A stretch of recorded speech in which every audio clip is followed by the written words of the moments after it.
Alright, everybody, we're back. Now, remember, I want you to subscribe to this channel and to share the video with other people. Alright? And if you have any question, put it in the comment section. So, we continue with indices. Here, we're looking at some laws of indices. Let's see what those things are about. We're not going to just jump to the laws. Let's build up to it and see. Suppose you have 2 times 2 times 2. Alright? And then over here you have 2 times 2 times 2 times 2.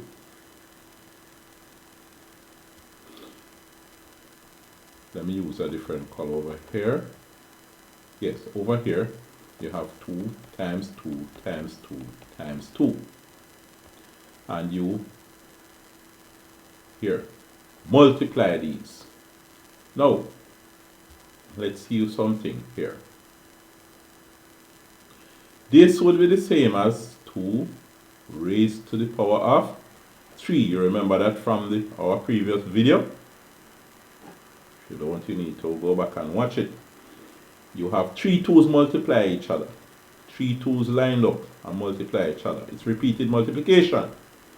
So 2, the base, raised to the power of how many 2's? The number of 2's, which is 3. And that is multiplied by. Now what is that multiplied by? 2 is the repeated number here in the multiplication. Is raised to the power of 4. You see that? Now here you have 2 to the 3 raised to the power of the 2 to the 3 times 2 to the 4. Is there a way you can shorten this and say it is equal to 2 to the just one number? Which number would that be? Let me see something here. By the way, if you have 2 to the n, a number, which number is that going to be? Let's see something here. How many 2's do you have here? 1, 2, 3, 4, 5, 6, 7. There are 7 2's. So the number here really is 7. But how can you get the 7 from each of these, the 3 and the 4? Ah, I see. Let's backtrack a little bit. Instead of writing 7 yet, suppose you say 3 plus 4. It would be equal to 2 to the 7th power. Alright. Now I promise you that if you try 3 to the 4 and multiply by 3 to the 5, what you're going to get is 3 to the 4 plus 5, which is 3 to the 9. You can try it and see. Line up 4 3's multiplied by, then you line up 5 3's multiply one another. And in the entire multiplication, you're going to have 9 3's all lined up and multiply one another. So it's 3 to the 9. So basically, you have, say, x to the a multiplied by x to the b. You end up with x to the a times b. So that happens to be one of the laws of indices. Let's write it up in the corner here. If you have x to the a and you multiply it by x to the b, that will give you x to the is going to be a b. Whatever number x is, whatever number a is, whatever number b is. Alright? So that is one of the laws of indices. Number to a power times the same number to another power is the same as that number to the add the powers, not multiply. My, why did I put multiply? My mistake. It should be plus. Don't want to be mixing up myself here now. A plus B is kind of close to the corner. Let me draw them away a bit, make some space. It should be A plus B, right? A plus B, right? That was my mistake. So what you have basically, what it says, is a number to a power times the same number to another power. That gives you the number to the add the powers, and you get this new power. Alright? So that is one of the laws of indices. So this deals with multiplication of those indices. Alright? Now, let's look at another law.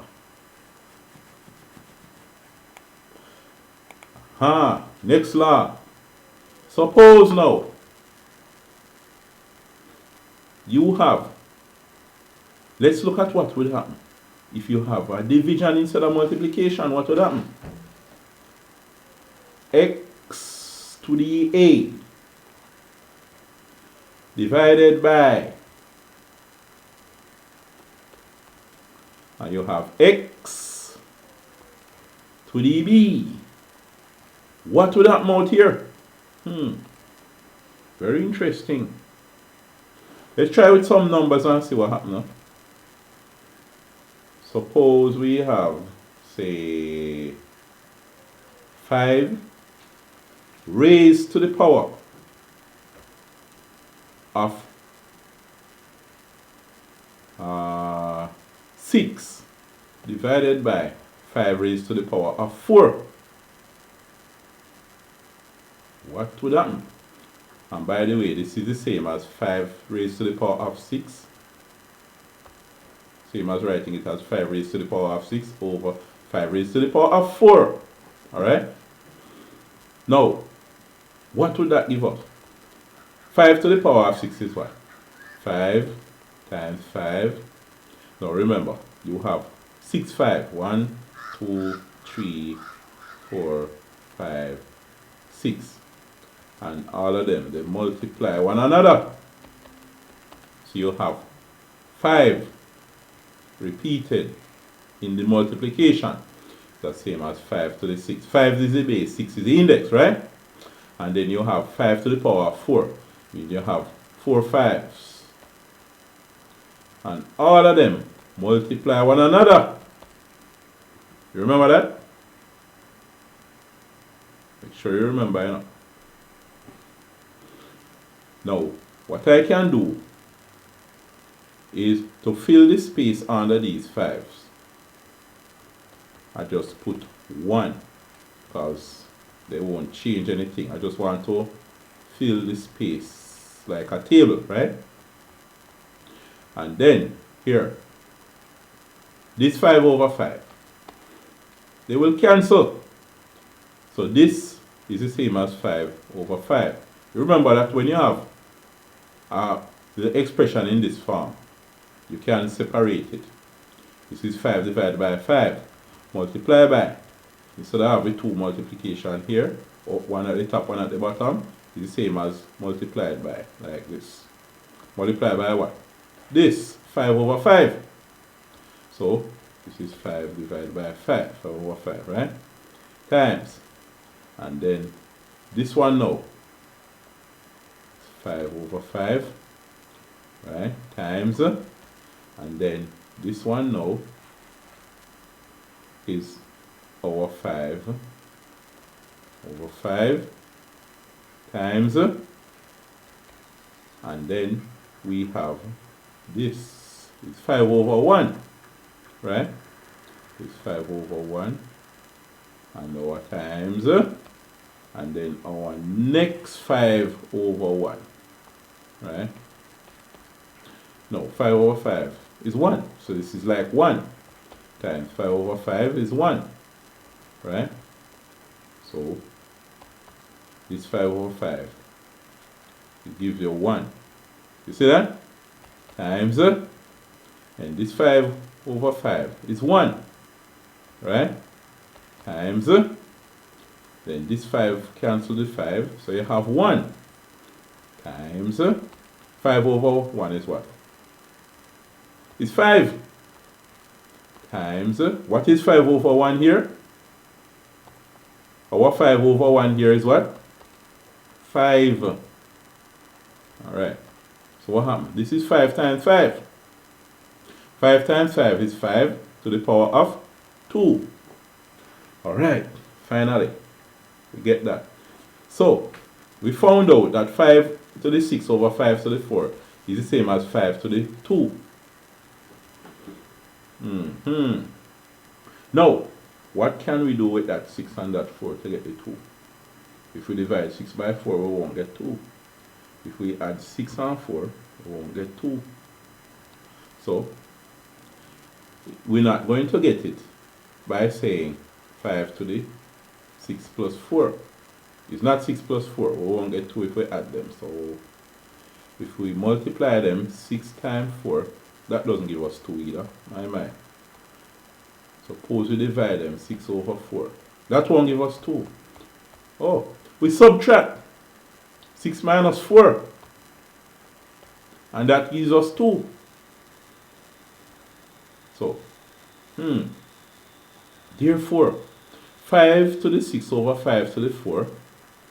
So, 5 to the 6 over 5 to the 4 is equal to 5 to the 6 minus 4.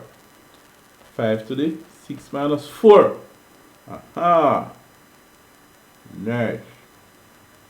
You can try it with other numbers too, but you get the same type of result. So x to the a divided by x to the b is the same as x to the a minus b.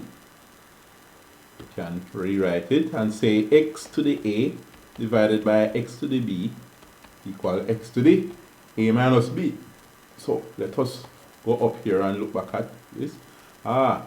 X to the a divided by x to the b is same as x to the a minus b. And I also like seeing the one over the other. So I can write x to the a over x to the b.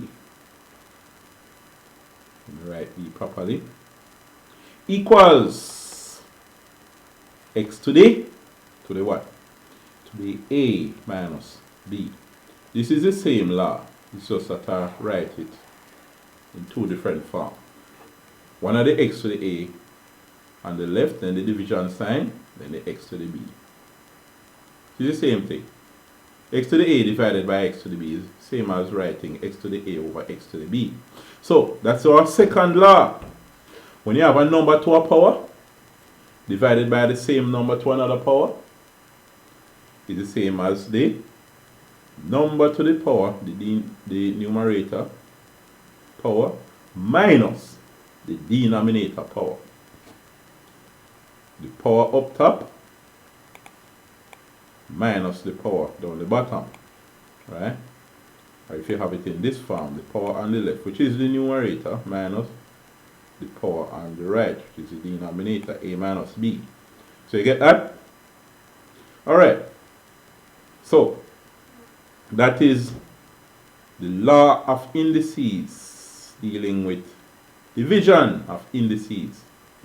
We looked at multiplication of indices, this law up here.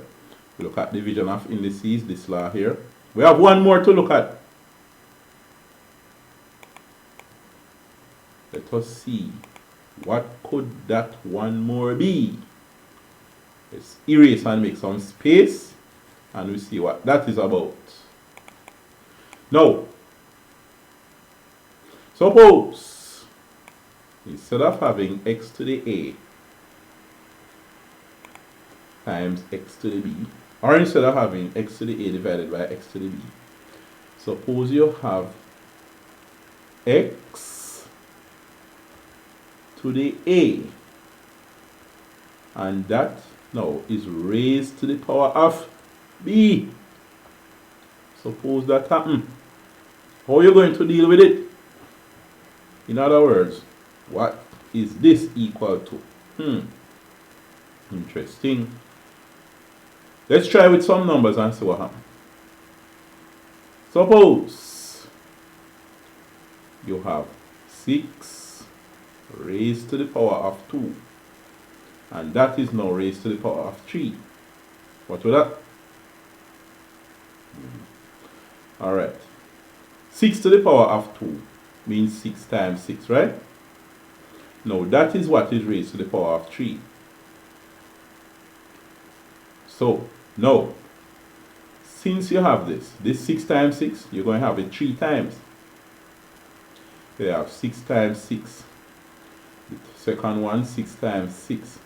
The third one, 6 times 6. But the fact that the raised to the power of 3 is repeated multiplication, so they multiply one another. So this have a multiplication and this too.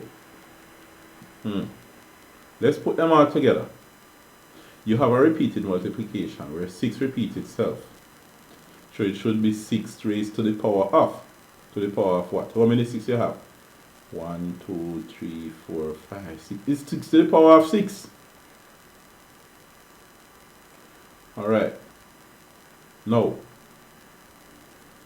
therefore, 6 to the 2, and then that to the 3 is the same as 6 to the power of 6. What do you do with the 2 and 3 to get the 6? If you add 2 and 3, you're going to get 5, not 6. If you subtract them, you would have 6 to the negative 1. If you divide them, you're not going to get 6. Multiply them. Alright? So, 2 times 3 is 6. So what you could say happen here is 2 times 3 to give you 6 to the power of 6. Alright. So, this is suggesting that when you have a number to a power, and then all of that is raised to another power, you multiply the powers. So that gives us our next law of indices is x to the power of a, b. X to the a, then all of that to the power of b, right? X to the power of a, then all of that to the power of b means x to the power of a times b. So we have all 3 laws here. Now I'm going to rub out one of these and just have one form so that we see the 3 laws. Let me erase our box here. Alright, so we have our 3 laws of indices here. Our 3 laws. Number raised to a power multiplied by the same number raised to another power. You set the number today, add the powers to get the new power. Must be the same number, can't be different number. You have number to a power divided by a number to another, same number to another power. It is that number today, subtract the power. The numerator power minus the denominator power. Alright?